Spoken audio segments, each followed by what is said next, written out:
Hello! We are quite early in the World Cup qualification process, however, 35 teams have already confirmed a failure of an attempt to make it to North America in 2026. If you're watching this in the distant future, this list will obviously expand, but as of October 2024, we will be going over the 35 national teams that have already failed to make it to the world's biggest stage. Before we begin, as you could probably tell, I've caught a cold, but let me know in the comments below who your surprise pick will be in terms of teams that will not qualify for World Cup 2026. And also, to add to your predictions for the World Cup qualifiers and Nations League coming up, make sure you submit your 5-a-side fantasy team on Sorare. Yes, Sorare is still open during the international break. One of the reasons why it's the best fantasy football game out there, as many other fantasy competitions are not even open at this time. But it's also really easy to get started in the game, as they've introduced this new warm-up mode. You just need one limited card to enter, as the rest of your squad will be common free cards. It's a great way to win prizes which allow you to upgrade your collection, including Essence, which allow you to craft your own cards, while top 3 will earn tier 4 and 5 limited cards. And once you do upgrade your collection, you'll be able to play in Sorare's more competitive leagues, where the prizes get even more insane. Here's an example of what I'll be going with for the deadline this Friday. In goal, watch out for Indonesia's Martin Paes. In the defense, I'll be selecting one of my favorite players, Gvardiol. Now for my midfielder, going back to actual World Cup qualifiers, Mitoma's Japan is coming up against Australia. For my forward, let's shift over to South America. Nunes loves to turn up for his nation. I'm saying he can have a great performance against Peru. And my extra player will not be my only Croatian on this team, also not my only Manchester City player. I'm confident Kovacic will start, and I'm hoping he'll be in good form. And I'll be captaining Gvardiol. Like I said, the deadline for this match week is on Friday. So if you're here when this video is uploaded, you still have time to submit something. And if you use my link in the description, you get $50 in credits when you buy your first 5 cards. But if you stumbled across this video in the future, there will be other game weeks in Sorare. Still, make sure you get started as soon as you can by clicking the link down below. Anyway, back to the teams which have failed. Starting out with Africa, technically no country has guaranteed a proper failure yet, although there are some that are showing no signs of return in their qualifier groups. Teams such as Eswatini, Congo, Seychelles, Somalia, Sao Tome and Principe, and Chad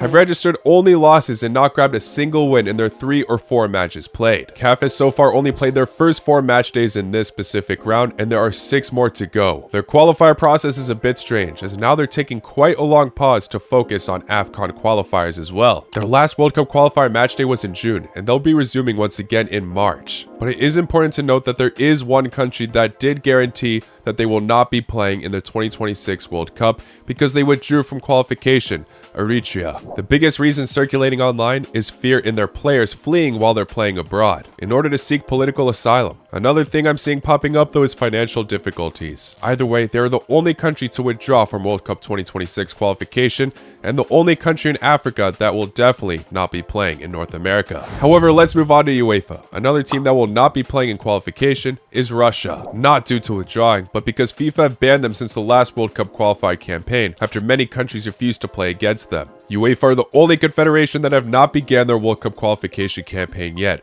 Their draw takes place in December, and the matches begin March 2025. Full focus is on the Nations League now. They haven't really released any updates on lifting Russia's ban, and the Nations League has quite a big influence on how the World Cup qualifiers will play out. Check out my last video to get a full explanation on that. But yeah, that has me thinking they will not incorporate Russia soon enough to be considered for World Cup 2026 qualification. So technically 2 countries are confirmed to have failed to qualify for the World Cup without even playing any matches. But let's move on to the teams that have been playing. One more small piece of information before we move on to the big stuff. Every country is still in contention to qualify for the World Cup in CONMEBOL, one league phase with all the teams, which has expanded the amount of teams that will be able to qualify for the World Cup. Which means it's even more uncertain now, as there will be only 3 teams that will be eliminated from this round in particular, and there is still a long way to go. However, at the time of this recording, Peru looked to be in the most worrying times. But moving on all the way to Oceania, 3 countries have already confirmed their failures. They include American Samoa, Cook Islands, and Tonga. But how did it all happen? 4 teams in total had to play the first qualifying round, the worst ranked nations in the Confederation by FIFA. Obviously, 3 of the teams are included in the 4. It featured a semi-final and a final round. We see a lot of high-scoring affairs happening in this confederation, but in this round in particular, nothing too special. In the semi-final round, Cook Islands and American Samoa lost their matches to Tonga and Samoa. It had Tonga and Samoa go into that quote-unquote final round, where Samoa picked up a 2-1 victory to play with the other big dogs in the OFC. Samoa are now placed in a group with New Zealand, Tahiti, and Vanuatu. But there is another group with Solomon Islands, Fiji, New Caledonia, and Papua New Guinea. The matches in these groups will begin while this video is being published to YouTube, and the final 2 match days will be played in the middle of November. So by then, we'll know 4 more countries that have failed to qualify for the World Cup,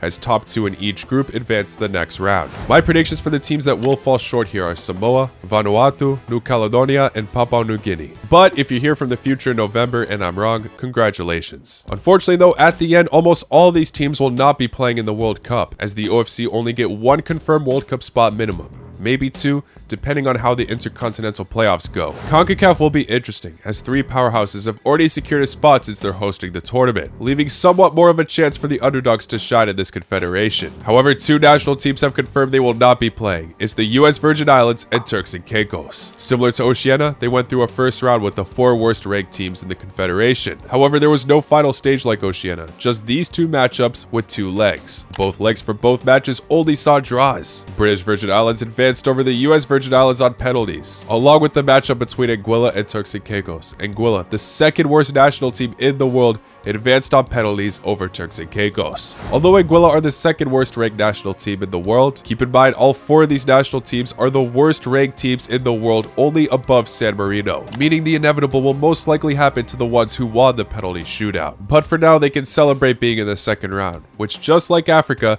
has been put on a brief hold. The last matches were played in June, and they will resume once again next June. Why? Well, even though these groups are not finished, CONCACAF, just like UEFA, need to worry about the Nations League. But I'm saving the most amount of information for last, the AFC. In this confederation, we already know a whopping 28 teams that will not be playing in North America. Let's start off going over the very first round. The worst 20 ranked teams in the confederation face one another in a 2-legged matchup. Whoever lost would not be eligible to play in the 2nd round. Here we saw Afghanistan eliminate Mongolia 2-0, Bangladesh squeeze through over Maldives 2-3 on aggregate, Singapore beat Guam, Yemen beat Syria, Myanmar crushed Macau, Pakistan got their first ever World Cup qualifier win in history over Cambodia, beating them 1-0. Chinese Taipei destroyed Timor-Leste 7-0, but Indonesia came out even bigger, destroying Brunei 12-0. Hong Kong knocked out Bhutan, and Nepal narrowly did it against Laos. Unfortunately, to almost every single one of those victorious teams in the first round, they immediately got crushed in the second once it was complete. That 2nd round followed a multiple group stage format. In this 2nd round, top 2 qualify for the 3rd round,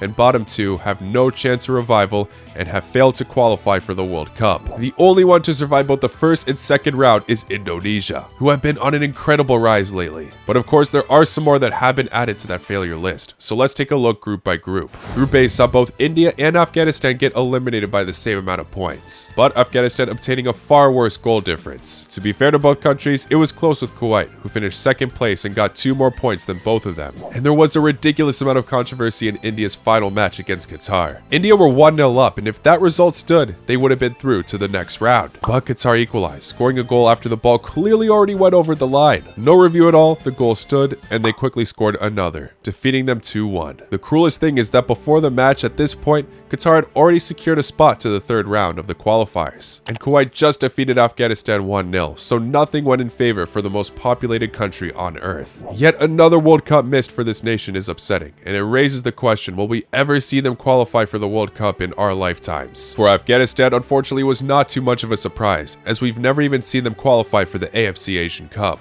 In Group B, Syria looked close to qualifying for the 3rd round, but on the final international break for this round, North Korea jumped out of nowhere with a 1-0 victory over them, in stoppage time as well, where Syria looked to dominate the stats. After that, it followed with an annihilation against Japan. Myanmar did not stand much of a chance, as they only picked up 1 draw against Syria. The rest of the matches, they conceded anywhere between 4 to 7 goals. They obtained any one of those numbers between the spectrum. Group C was really eventful. 3rd place Thailand shared stats across the board with 2nd place China, but still fell short. Even more upsetting for Thailand, since they did manage to secure a point against South Korea, while China were the ones to give Singapore their only point. But China did hold off for a 1-0 defeat against South Korea on the final days, meaning Thailand had to come out big against Singapore with the 3-goal difference. Unfortunately, they only pulled off 2, as they conceded as well. And yes, like I said, Singapore only got one draw, which was a 2-2 result against China. Group D was also really tight between 3 of the teams. Chinese Taipei got no wins at all and only secured 2 goals within 6 matches. But Malaysia were the ones heartbroken in this group as they were only 1 point short from second place Kyrgyzstan. They were not the most consistent team, but they brought so many matches to life. And now it's not looking so good, with their promising manager Kim resigning from the role. In Group B, the favorites went through sharing points, while the minnows ended their run sharing points as well. Turkmenistan and Hong Kong drew with one another both times they faced, but were a punching bag for the favorites Iran and Uzbekistan. Group F is where we saw the miracle happen though, Indonesia continuing their incredible run, advancing over Vietnam and the Philippines, quite convincingly point-wise as well. The 5th most populated country to never qualify for the World Cup only grabbed 1 draw, which was against Indonesia, while Vietnam were able to only defeat the Philippines twice. Indonesia have been obtaining an incredible record against Vietnam for some time now, even in the AFC Asian Cup. In Group G, Tajikistan did put off some good fights after their deep AFC Asian Cup run, but still they ultimately failed, and Pakistan unsurprisingly went winless. I say it's not surprising since they only got their first qualifier win in history against Cambodia in the last round. 1 goal scored and 26 conceded for the second most populated country to never qualify for the World Cup. Group H, Yemen were only able to get 1 win against Nepal, while Nepal were only able to pick up 1 draw against Yemen. It was the match where they scored all their goals in this phase. And finally, Group I, Bangladesh go winless at the bottom of the group, only scoring 1 goal in their draw against Lebanon. Lebanon's only win was in their other match against Bangladesh where they scored 4. But other than that, they could only get draws against Palestine, leaving them short and failing to qualify for the 3rd round. There's a common theme here though. Across all the confederations, besides Russia since they are most likely suspended, all the teams that have failed to qualify for the World Cup so far have never qualified for the World Cup in their entire history. Thailand and India have received invitations before, but still never actually participated in the tournament. Yes, obviously more to come, but so far we do know 35 teams that will not be playing in the World Cup 2026. You can obviously make your obvious picks on what will happen in the future, but let's just wait and see what happens. So you're telling me There will be 48 teams playing in this edition of the tournament, meaning we are not even close to seeing the final list of teams failing to progress. In fact, 128 more national teams will join that list of 35 we just mentioned. I'll be covering the World Cup qualifiers as much as possible on this channel, so make sure you subscribe to stay up to date. I'll see you all very, very soon though. Take care, Laco Noite.